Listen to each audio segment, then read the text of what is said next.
Hey guys, welcome back to the channel. आज के इस वीडियो में हम फंक्शंस को डिस्कस करने जा रहे हैं डिक्शनरी के।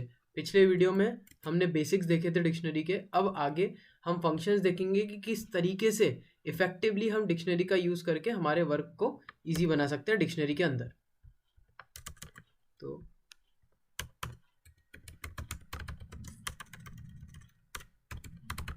Functions in dictionary.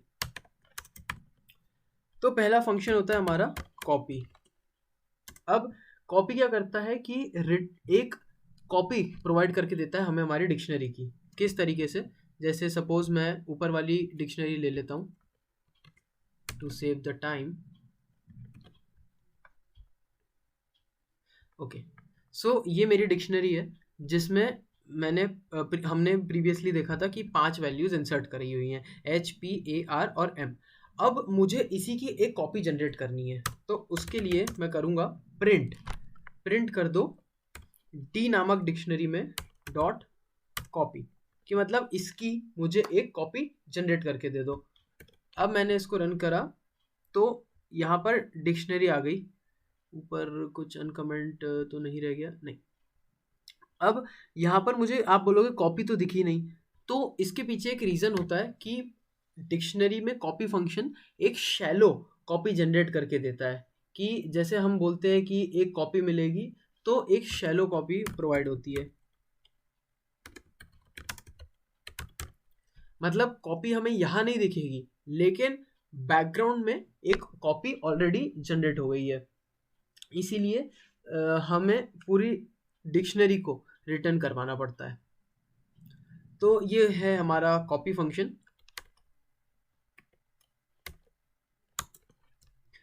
अगला फंक्शन होता है गेट। अगर हमें वैल्यूज चाहिए तो उसके लिए हम गेट फंक्शन का यूज करते हैं। जैसे इस डिक्शनरी में मेरे को वैल्यूज वापस चाहिए, तो मैं लिखूंगा प्रिंट डी नाम के डिक्शनरी में डॉट गेट, मुझे वैल्यूज दो। अब मुझे किस पर्टिकुलर आइटम की वैल्यू चाहिए? सपोज मुझे ए की वैल्यू चाहिए। यहाँ पर तो हमें दिख रहा है कि केमिस्ट्री है, लेकिन सपोज डिक्शनरी कहाँ यूज होती है? जब हमारे पास लार्ज अमाउंट का डेटा होता है और उन पर्टिकुलर डेटाज में वैल्यूज दे रखी होती है जिसको हम इजीली एक्सेस नहीं कर सकते, तो इसलिए हम इसका यूज करते हैं। अब मैं रन करूंगा तो मुझे केमिस्ट्री देखने को मिलेगा कि ए को वैल्यू असाइन है केमिस्ट्री। तो एक गेट फंक्शन का यूज करके हम वैल्यूज ले सकते हैं। अगला फंक्शन होता है अपडेट। कि अगर मुझे किसी पर्टिकुलर फंक्शन की वैल्यू अपडेट करानी है, तो उसके लिए मैं क्या करता हूँ? उसके लिए मैं एक डिक्शनरी ली, डिक्शनरी में डॉट डी डॉट अपडेट। अब अपडेट मुझे क्या करवाना है, तो वो डिपेंड करता है। जैसे मुझे डिक्शनरी के अंदर ही अपडेशन परफॉर्म करवाने हैं, तो उसके लिए मैं लिखूंगा कि जैसे मैंने ए को फिजिक्स असाइन करा है और मुझे उसको चेंज करके इंग्लिश या सोशल साइंस करना है, तो उसके लिए मैं लिखूंगा ए पर्टिकुलर की और उस पर्टिकुलर की वैल्यू। ई को इंग्लिश पसंद है और मैं प्रिंट करवा दूंगा डी को। तो आप देखिए यहाँ पर ऊपर ए में केमिस्ट्री है, लेकिन यहाँ हमने अपडेटेड वैल्यूज को प्रोवाइड कराई कि ए को इंग्लिश पसंद है, इसलिए इधर आउटपुट में इंग्लिश आया। तो ये होता है हमारा अपडेट फंक्शन। अगला फंक्शन है हमारा कीज। मतलब ऊपर जैसे हमने देखा था कि गेट एक पर्टिकुलर की वैल्यू हम प्रोवाइड करवा रहे थे, लेकिन अब अगर हमें पूरी कीज चाहिए कि लिस्ट में कितनी कीज अवेलेबल हैं, तो उसके लिए हम सेम डिक्शनरी लेंगे और हम लिखेंगे सिंपली प्रिंट करा दो डी डिक्शनरी की keys.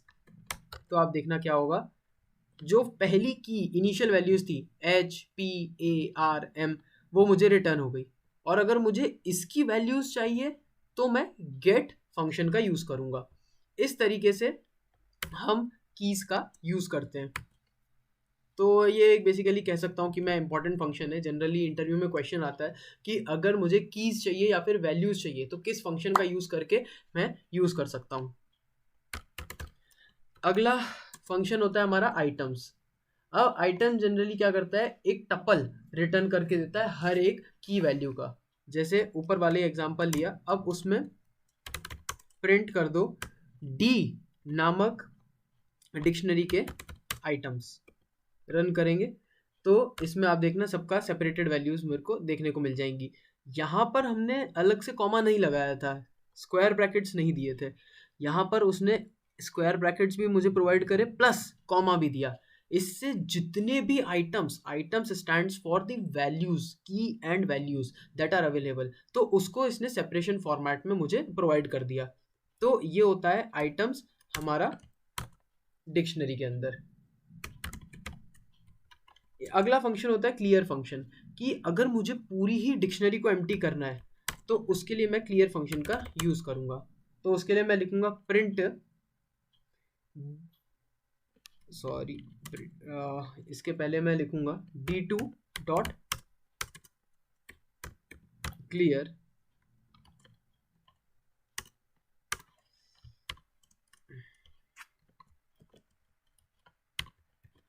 Print d2 dot clear या d dot clear. Now it's okay. तो नन इसने क्यों डिस्प्ले कराया? क्योंकि जो हमारी डी डिक्शनरी थी वो ऑलरेडी क्लियर हो चुकी थी, अब उसके अंदर कोई भी आइटम अवेलेबल नहीं है, इसलिए उसने नन प्रोवाइड करा, मतलब हमारी ऊपर की डिक्शनरी क्लियर हो चुकी है। अगला फंक्शन होता है वैल्यूज। वैल्यूज जनरली रिटर्न करता है लिस्ट को, कि मतलब जितनी भी वैल्यूज अवेलेबल है हमारी डिक्शनरी में उनको लिस्ट के फॉर्मेट में हमको देगा। जैसे फॉर एग्जांपल ऊपर वाली डिक्शनरी ही ले लेते हैं। अब उसमें मैंने लिखा, सपोज एक वेरिएबल जनरेट किया, मैंने लिखा d2।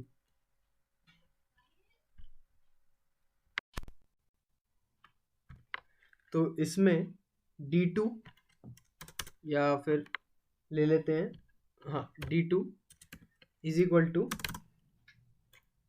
d डॉट वैल्यूज, की जो ऊपर वाली डिक्शनरी है उसकी वैल्यूज रिटर्न करा दो। प्रिंट कर दूंगा मैं d2 को डिक्ट वैल्यूज, तो physics, maths, chemistry, biology, commerce, जितनी भी वैल्यूज थी वो उसने मुझे रिटर्न करा दी।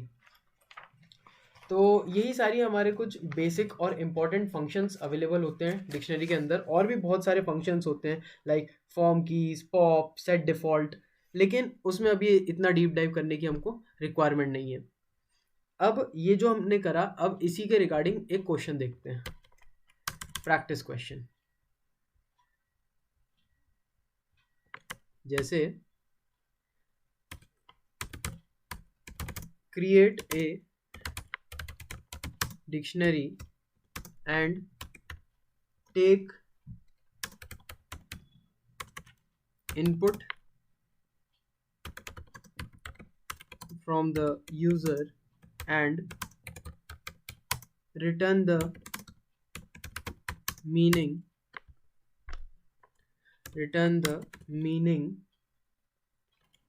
of the word from the dictionary। तो क्वेश्चन क्या है कि हमें एक डिक्शनरी जनरेट करनी है जो यूजर से इनपुट लेगी और रिटर्न करेगी उन वर्ड्स का मीनिंग। तो इसका सॉल्यूशन कुछ इस तरीके से बनेगा। सबसे पहले तो मेन चीज़ हमें डिक्शनरी बनानी पड़ेगी।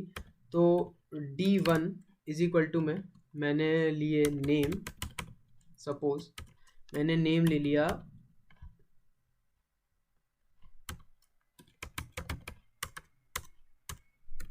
अथर्व। अब एज ली मैंने, एज सपोज 20। तो ये मेरी एक डिक्शनरी बनी। अब d1 में एज ली मैंने इज इक्वल टू में 20। अब ये मैं सेपरेटली क्यों ले रहा हूँ ये आगे बताऊंगा। प्रिंट d1,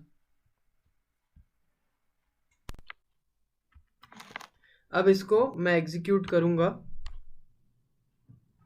तो उसने मुझे डिक्शनरी रिटर्न करके दे दी। तो डिक्शनरी तो बन गई। अब इसमें आइटम्स को ऐड ऑन करना है। सो टू ऐड आइटम्स। तो आइटम्स को ऐड करने के लिए D1 उसमें मैंने लिया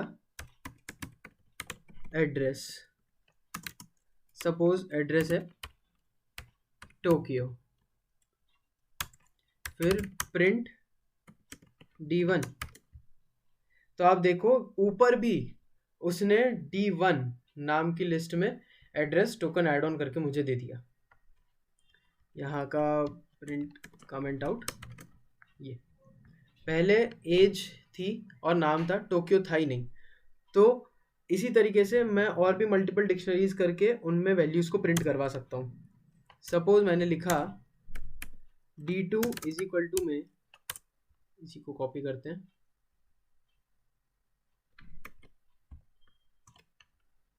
name Goku, age 24, Vegeta age 28, then Gohan age 30, then Piccolo age 20। यहाँ पर वेरिएबल्स के नाम भी चेंज कर देते हैं, D3, D4 एंड D5। अब मैं प्रिंट करूँगा प्रिंट D1, तो सबकी उसने वैल्यूज़ और एज ऑटोमेटिकली ले ली। इसके लिए हमको बार बार लिखने की रिक्वायरमेंट नहीं पड़ी। तो इस तरीके से हम डिक्शनरी में यूज़र के थ्रू इनपुट दे सकते हैं। That's it for today's video guys. Thank you for watching this video and I will see you next time.